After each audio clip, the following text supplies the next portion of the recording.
America और Iran के बीच 3 महीने से ज्यादा समय तक चले तनाव के बाद शांति समझौते की घोषणा हुई है। अगर ये समझौता सफलतापूर्वक लागू होता है तो इसका सबसे बड़ा फायदा भारत को मिल सकता है। विशेषज्ञों का मानना है कि इससे भारत की अर्थव्यवस्था को राहत मिलेगी, क्योंकि ऊर्जा यानी तेल और गैस की कीमतें कम हो सकती हैं, व्यापार आसान हो सकता है और पश्चिम एशिया के देशों के साथ भारत का निर्यात भी बढ़ सकता है। ये शांति समझौता 19 जून को जिनेवा में साइन किया जाना प्रस्तावित है। अमेरिका और ईरान अपने 107 दिन पुराने टकराव को खत्म करने पर सहमत हुए हैं। इस संघर्ष के दौरान वैश्विक ऊर्जा आपूर्ति प्रभावित हुई थी। कच्चे तेल की कीमतें $100 प्रति बैरल से ऊपर पहुंच गई थी और पूरे पश्चिम एशिया में बड़े क्षेत्रीय संकट की आशंका पैदा हो गई थी। अब सवाल है कि भारत को इससे क्या फायदा होगा। दरअसल भारत अपनी ऊर्जा जरूरतों के लिए काफी हद तक पश्चिम एशिया पर निर्भर है। आर्थिक शोध संस्था GTRI के अनुसार भारत अपने कुल कच्चे तेल यानी क्रूड ऑयल का लगभग 50%, LPG का करीब 70% और LNG यानी लिक्विड नेचुरल गैस का लगभग 90% हिस्सा इसी क्षेत्र से आयात करता है। GTRI के संस्थापक अजय श्रीवास्तव का कहना है कि समझौता भारत के लिए तुरंत आर्थिक राहत लेकर आ सकता है, क्योंकि संघर्ष के दौरान पश्चिम एशिया पर भारत की निर्भरता साफ दिखाई दी और आपूर्ति प्रभावित होने से देश को महंगे दामों पर ऊर्जा खरीदनी पड़ी।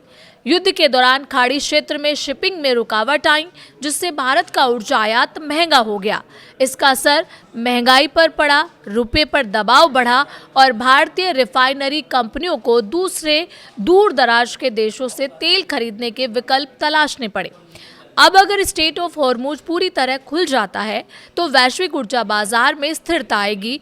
इससे तेल और गैस की कीमतों पर दबाव कम होगा, भारतीय रुपया मजबूत हो सकता है और भारत की अर्थव्यवस्था को सहारा मिलेगा।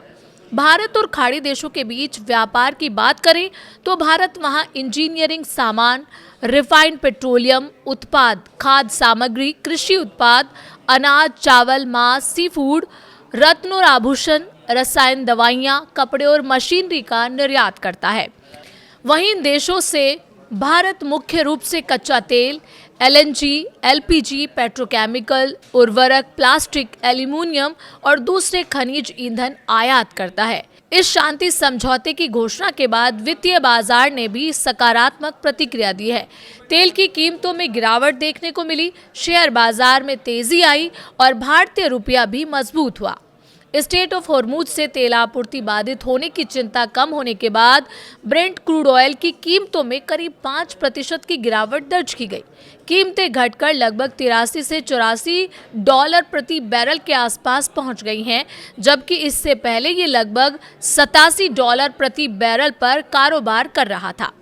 तेल सस्ता होने का सीधा असर भारत के आयात बिल पर पड़ेगा, जिससे विदेशी मुद्रा पर दबाव कम हुआ और रुपया मजबूत हुआ।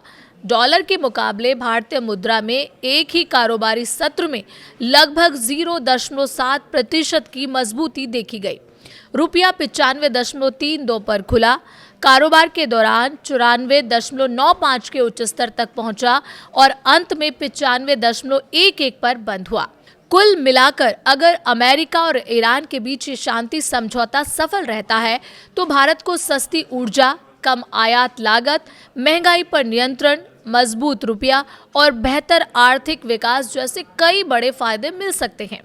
साथ ही पश्चिम एशिया के साथ व्यापार और निर्यात को भी नई गति मिलने की उम्मीद है।